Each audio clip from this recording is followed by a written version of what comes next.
What camera should I bring on Mount Kilimanjaro? I'm Kevin with Ultimate Kilimanjaro. If you're like most people, you want to capture an epic shot of you on the summit of Mount Kilimanjaro. In this video, I'll break down what type of camera you should bring on your trip. So let's begin. Smartphones. This is a no-brainer.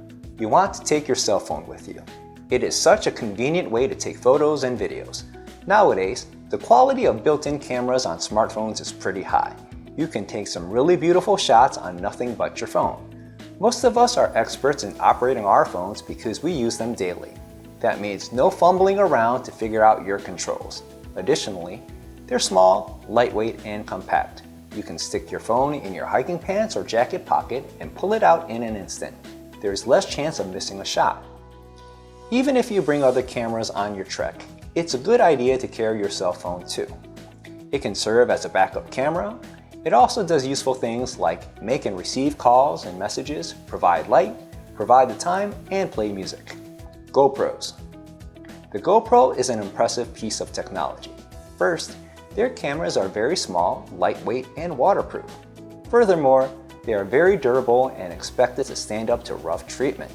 As for the video itself, it shoots in high resolution, has a wide-angle lens or even a 360-degree lens, and also functions as a camera. But there are some drawbacks. The wide angle makes things seem very far away.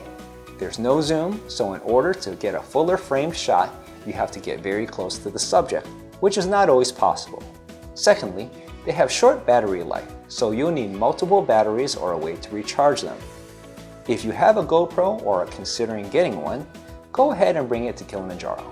We have seen some great Kilimanjaro videos shot exclusively with a GoPro. The wide angle is especially great for selfie shots.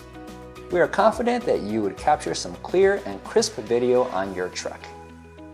Point-and-shoot cameras. Point-and-shoot cameras were designed for their simplicity. As the name might reveal, it's a camera where all you need to do is point the lens at the subject and press the button. There are no lenses to switch out, no external flashes, and most functions are automated. There are not many decisions for you to make. The camera makes the choices for you. Truth be told, I don't see many people with point-and-shoot cameras on the mountain anymore. It seems like these compact, lightweight devices have fallen to the wayside now that smartphones have come very close to duplicating the images and convenience of point-and-shoot cameras. So those who want better photos than their phones can produce typically don't bring a point-and-shoot camera.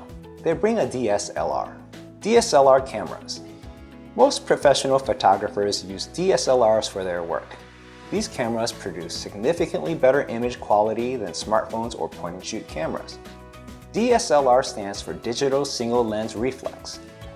A DSLR allows light to enter a lens where it hits a mirror that reflects the light into the camera's viewfinder.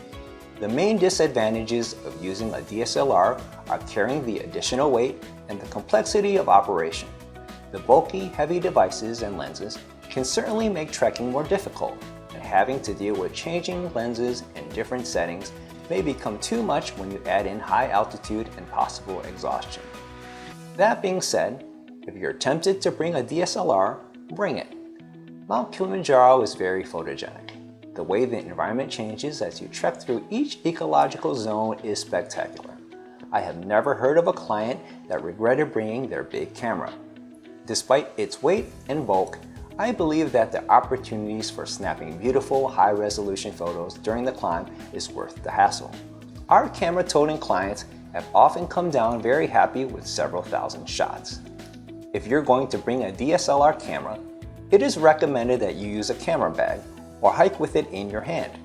This way, you have easy access when the perfect shot appears. Putting the camera in your daypack is a sure way to have very few photos. It's unlikely you'll want to take it off your back with any frequency. Also be mindful of what you're going to do to protect your camera against the dust and rain. The number of lenses and extra batteries you bring is correlated to your ambition. If you're going to bring a single lens, a standard zoom lens with a wide range of adjustable focal lengths, say 18 to 300 millimeters, is a good choice. We suggest bringing one camera battery for every 2 days on the mountain. So for an 8-day trek, bring 4 batteries. This is assuming you only take still shots and not video. If you're going to shoot video, then you'd probably want 1 battery per day on the mountain, plus extras.